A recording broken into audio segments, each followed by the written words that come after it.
Assalamualaikum warahmatullahi wabarakatuh. Bapak Ibu, sekarang kita berada di Nagari Gurun, Kecamatan Sungai Tarap.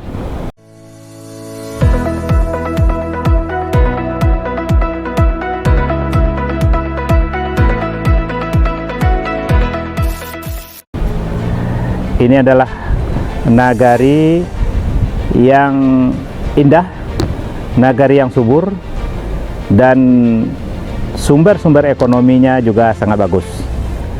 Saya termasuk sering mengunjungi Nagari Gurun dan juga diundang oleh masyarakat Gurun.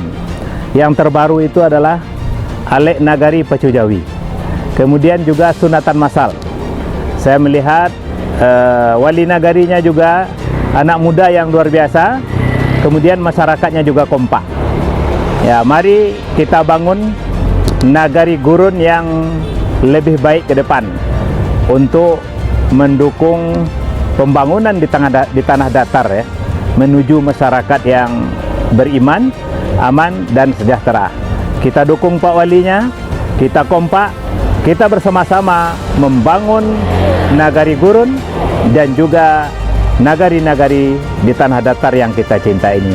Saya sebagai anggota DPRD Provinsi Sumatera Barat memberi apresiasi kepada masyarakat Gurun yang selalu kompak dalam membangun nagari yang baik ini, insya Allah.